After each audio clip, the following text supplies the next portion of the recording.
Oh, bisa. Oh ya.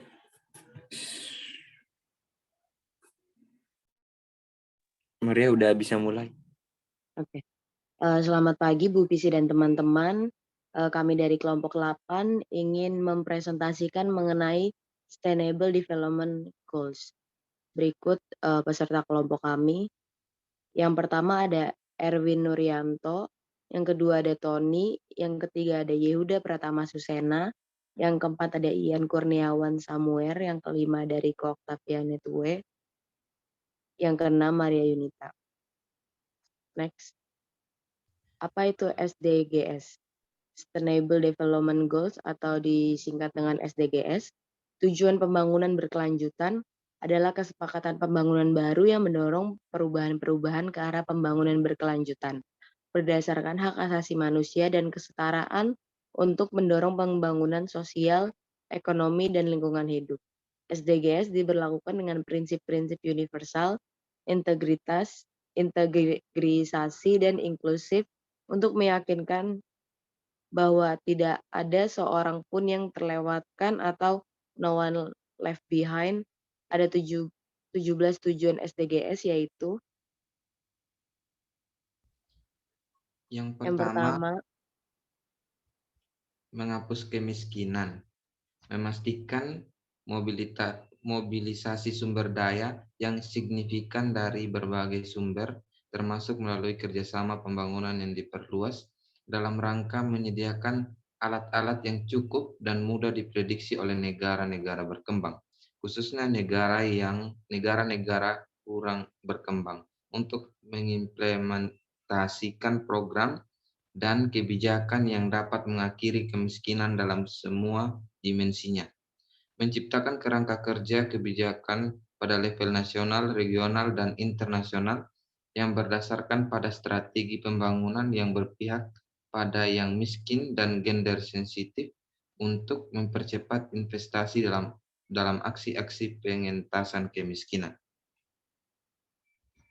Yang kedua, mengakhiri kelaparan, menaikkan investasi termasuk melalui kerjasama internasional yang diperluas dalam hal infrastruktur pedesaan, penelitian pertanian, dan perluasan pelayanan, pengembangan teknologi dan tanaman, serta bank genetik ternak dalam upaya untuk meningkatkan kapasitas produksi agrikultur di negara-negara berkembang, terutama di negara-negara kurang berkembang, memperbaiki dan mencegah pembatasan perdagangan dan distorsi dalam pasar agrikultur dunia, termasuk melalui penghilangan bersamaan dari segala bentuk subsidi ekspor agrikultur dan semua ukuran ekspor lainnya yang memiliki efek yang sama, sesuai dengan mandat putaran pembangunan Doha, mengadopsi ukuran-ukuran yang dapat memastikan fungsi yang layak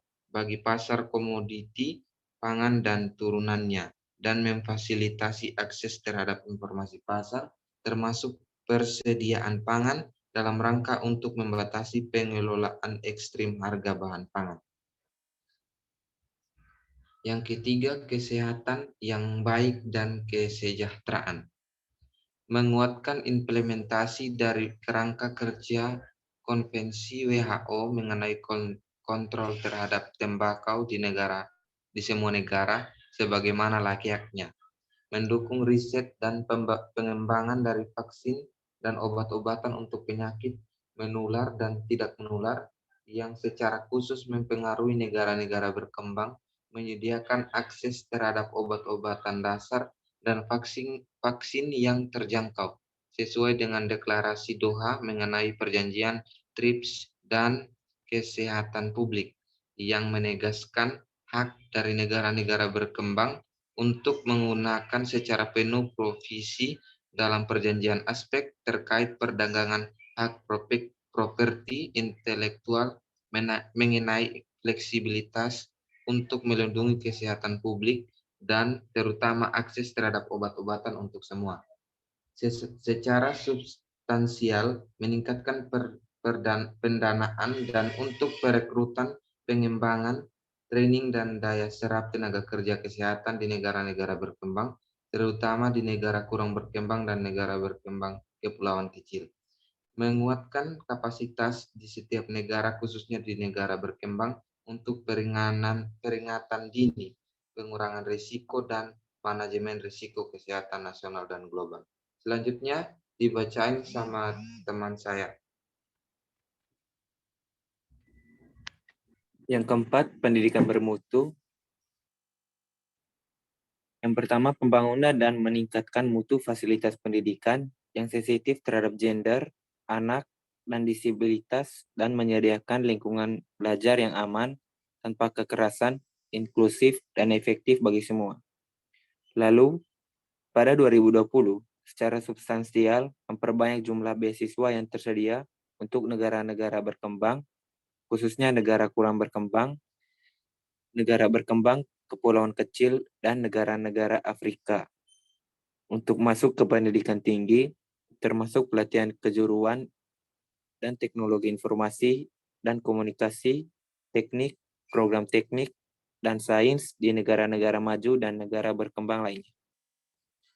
Lalu ada pada tahun 2030 secara substansial meningkatkan penyediaan guru-guru yang berkualitas, termasuk melalui kerjasama internasional untuk pelatihan guru di negara-negara berkembang, khususnya negara kurang berkembang dan negara berkembang kepulauan kecil. Yang kelima, kesetaraan gender.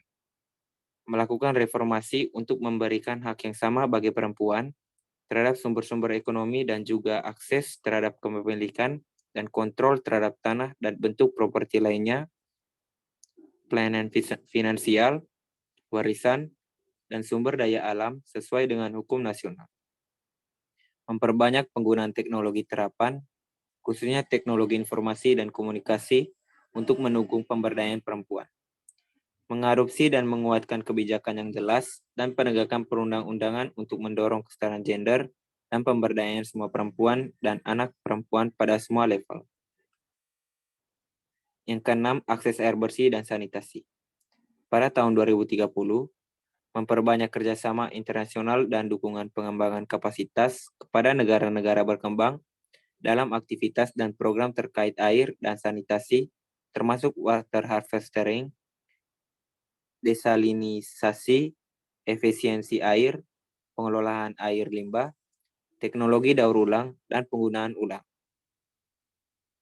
Mendukung dan menguatkan partisipasi masyarakat lokal dalam memperbaiki pengelolaan air dan sanitasi.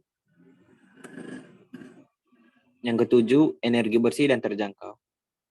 Pada tahun 2030, memperbanyak kerjasama internasional untuk memfasilitasi akses terhadap riset dan teknologi energi bersih, termasuk energi terbarukan, efisiensi energi dan teknologi bahan bakar fosil yang lebih maju dan bersih, dan mendorong investasi dalam infrastruktur energi dan teknologi energi bersih. Pada tahun 2030, menambah infrastruktur dan meningkatkan mutu teknologi untuk suplai pelayanan energi modern dan berkelanjutan untuk semua negara berkembang, khususnya di negara-negara kurang berkembang, negara berkembang kepulauan kecil, dan negara berkembang terkungkung daratan sesuai dengan bantuan program masing-masing. Yang ke-8, pekerjaan layak dan pertumbuhan ekonomi. Meningkatkan bantuan untuk perdagangan atau aid for trade untuk negara-negara berkembang, terutama negara kurang berkembang, termasuk melalui kerangka kerja terintegrasi yang diperluas untuk bantuan teknis terkait perdagangan bagi negara-negara kurang berkembang. Pada tahun 2020, mengembangkan dan mengoperasionalkan strategi global bagi angkatan kerja muda dan mengimplementasikan Fakta Kerja Global milik Organisasi Buruh Internasional atau ILO. Selanjutnya akan dilanjutkan oleh teman saya.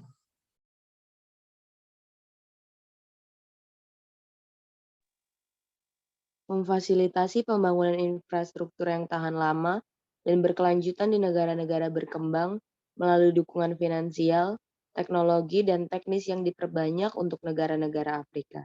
Negara kurang berkembang, negara berkembang, terkungkung daratan, dan negara berkembang kepulauan kecil.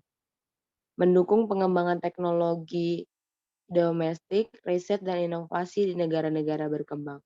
termasuk dengan memastikan kondisi kebijakan yang kondusif untuk diantaranya diversifikasi industri dan penambahan nilai komoditi. Secara signifikan meningkatkan akses terhadap teknologi informasi dan komunikasi dan berupaya untuk menyediakan akses universal dan terjangkau terhadap internet di negara-negara kurang berkembang pada tahun 2020. Lanjutnya, mengimplementasikan prinsip perlakuan khusus dan diferensial untuk negara-negara berkembang, terutama negara kurang berkembang sesuai dengan perjanjian WTO, mendorong bantuan pembangunan resmi atau ODA dan aliran finansial, termasuk investasi asing atau FDI untuk negara-negara yang paling membutuhkan, terutama negara kurang berkembang, negara-negara Afrika, negara-negara berkembang kepulauan kecil, dan negara berkembang terkungkung daratan sesuai dengan rencana dan program nasional masing-masing. Pada tahun 2030 mengurangi sampai dengan kurang dari 3% dari biaya transaksi pengiriman migran dan menghilangkan koridor pengiriman yang berbiaya lebih dari 5%. Next. Mendukung hubungan ekonomi, sosial, dan lingkungan yang positif di antara area urban, periurban, dan rural dengan menguatkan perencanaan pembangunan nasional dan regional. Pada tahun 2020 secara substansif meningkatkan jumlah kota dan pemukiman yang mengadopsi dan mengimplementasikan kebijakan dan rencana yang terintegrasi menuju inklusif, efisiensi sumber daya, mitigasi dan adaptasi terhadap perubahan iklim, tahan terhadap bencana, dan mengembangkan dan mengimplementasikan sejalan dengan Tendai Framework for Disaster Risk Reduction 2015 sampai dengan 2030 dan manajemen risiko bencana holistik pada semua level. Mendukung negara-negara kurang berkembang, termasuk melalui bantuan finansial dan teknis dalam membangun bangunan yang berkelanjutan dan tahan lama dengan memanfaatkan bahan material lokal. Next. Mendukung negara-negara berkembang untuk menguatkan kapasitas ilmiah dan teknologi agar dapat bergerak menuju pola-pola konsumsi dan produksi yang berkelanjutan. Mengembangkan dan mengimplementasikan alat untuk memonitor dampak pembangunan berkelanjutan untuk pariwisata yang berkelanjutan yang dapat menciptakan lapangan kerja dan mendukung budaya dan produk lokal. Merasionalisasikan subsidi bahan bakar fosil yang tidak efisien yang justru mendorong konsumsi berlebih dengan cara menghilangkan penyimpangan pasar sesuai dengan situasi nasional, termasuk dengan merekonstruksi pajak dan secara bertahap mengurangi subsidi dan yang berbahaya, di mana adanya untuk merefleksikan dampaknya terhadap lingkungan dengan melihat pada kebutuhan spesifik dan kondisi dari negara-negara berkembang dan meminimalisir dampak buruk terhadap pembangunan negara-negara tersebut dengan cara melindungi kaum miskin dan masyarakat terkena dampak.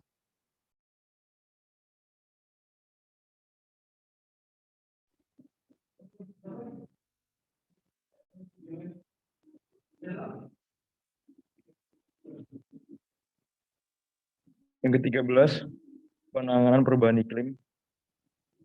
Mengimplementasikan komitmen yang dibuat oleh pihak negara-negara maju kepada kerangka kerja Konvensi PBB mengenai perubahan iklim dengan tujuan untuk memobilisasikan secara bersama $100 miliar per tahun pada tahun 2020 dari segala sumber untuk memenuhi kebutuhan negara-negara berkembang dalam konteks aksi mitigasi dan transparansi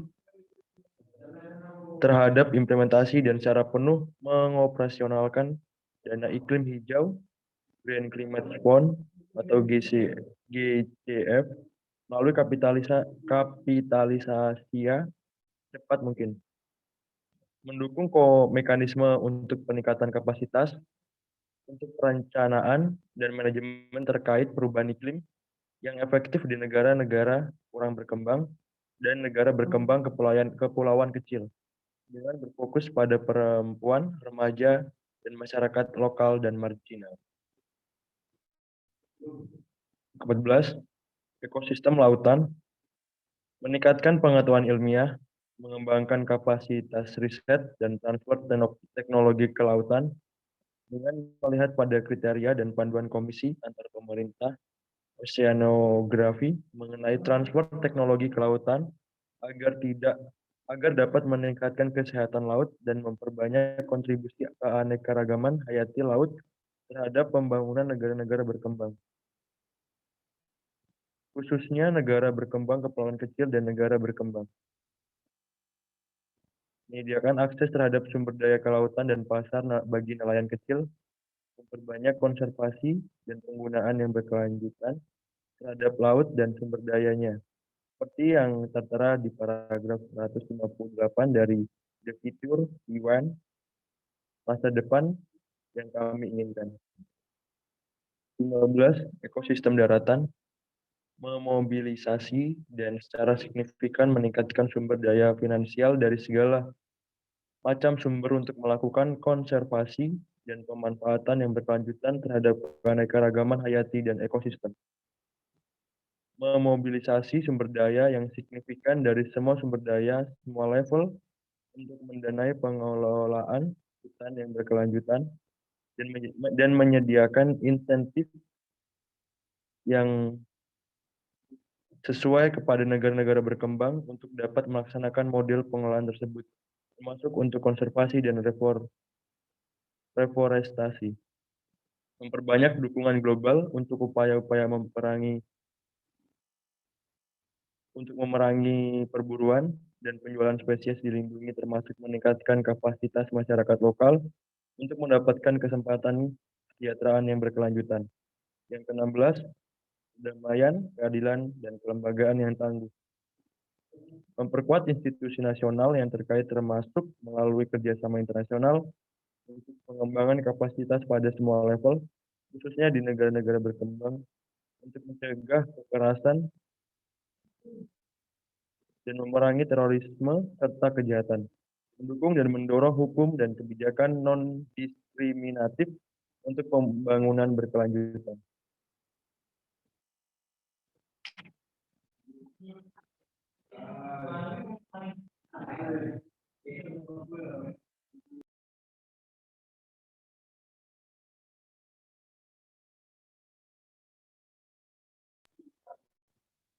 Kemitraan untuk mencapai tujuan, untuk menguatkan sarana pelaksanaan dan merevitalisasi kemitraan global untuk pembangunan berkelanjutan.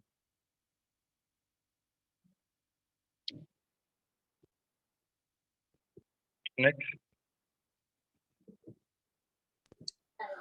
Untuk mempermudah memahami SDGs, ada 4 pilar yang mencakup 17 tujuan SDGs, yaitu yang pertama, pilar pembangunan sosial. Pilar ini mencakup poin yang pertama, tanpa kemiskinan, yang kedua, tanpa kelaparan, yang ketiga, kehidupan sehat dan sejahtera, yang keempat, pendidikan berkualitas, dan kelima, kesetaraan gender. Pada intinya bertujuan tercapainya pemenuhan hak dasar manusia yang berkualitas secara adil dan setara untuk meningkatkan kesejahteraan bagi seluruh masyarakat. Yang kedua, pilar pembangunan ekonomi. Pilar ini mencakup poin 7, energi bersih dan terjangkau. Yang ke-9, pekerjaan layak dan pertumbuhan ekonomi. Ke-9, industri inovasi dan infrastruktur. Yang ke-10, berkurangnya kesenjangan.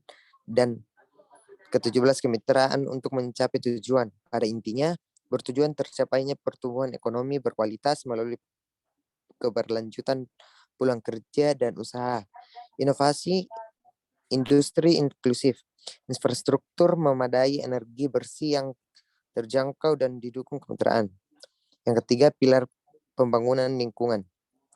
Pilar ini mencakup poin 6, air bersih dan sanitasi layak. Yang ke-11, kota dan pemukiman layak. Ke-12, konsumsi dan produksi yang bertanggung jawab. 13, penanganan perubahan iklim. 14, ekosistem laut. Dan yang kelima, ekosistem darat pada intinya bertujuan tercapainya pengelolaan sumber daya alam dan lingkungan yang berkelanjutan sebagai penyangga seluruh kehidupan. Yang keempat, pilar hukum dan tata kelola. Pilar ini mencakup poin 16, perdamaian, keadilan, dan kelembagaan yang kuat. Pada intinya bertujuan terwujudnya kepastian hukum dan tata kelola yang efektif, transparan, akuntabel, dan partisipatif untuk menciptakan stabilitas, keamanan, dan mencapai negara berdasarkan hukum. Next.